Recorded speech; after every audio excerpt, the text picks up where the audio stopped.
லோக்கலைஸ்டா டீசென்ட்ரலைஸ்டா பண்ணக்கூடிய ஒரு சூழல் இருக்கு.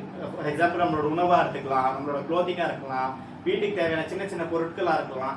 இது எல்லாமே வந்து நம்ம வந்து ஒரு சின்ன சின்ன சந்தைகள்லையோ இல்லை இந்த ஆல்டர்னேட் மார்க்கெட்ஸ் மூலியமா நம்மளால வாங்கிக்க முடியும்.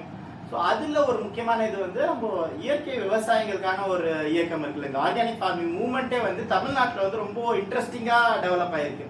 ஸோ இது வந்து ஒரு என்ஜிஓ ட்ரிவனாவோ இல்லை ஒரு கவர்மெண்ட் வந்து விஷ் பண்ணி பண்ணுறதாவோ இல்லாமல் மக்களாகவே எழுந்து வந்து நம்மாழ்வார் ஐயா பல ஆட்கள் இருக்காங்க, அவங்க எல்லாரோட கைடன்ஸ்ல இது முன் வந்திருக்கு. ஸோ அதில் ஒரு முக்கியமான ஒரு விஷயமா நான் அப்சர்வ் பண்ணது வந்து இந்த உள்ளூர் சந்தைகள். ஸோ தமிழ்நாட்டில் பல இடங்கள்ல வந்து இந்த இயற்கை விவசாயிகளோட உள்ளூர் சந்தைகள் நடக்குது.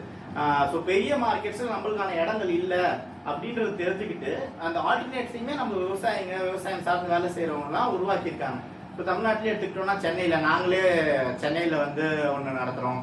அது இல்லாமல் மதுரையில், கோயம்புத்தூரில், கிருஷ்ணகிரி, தர்மபுரி, திருப்பத்தூரில் நடக்குது, பல்லடத்தில் நடக்குது, திருவண்ணாமலையில் நடந்துட்டு இருக்கு, சிவகங்கையில் நடந்துட்டு இருக்கு, சிவகாசியில் நடந்துட்டு இருக்கு.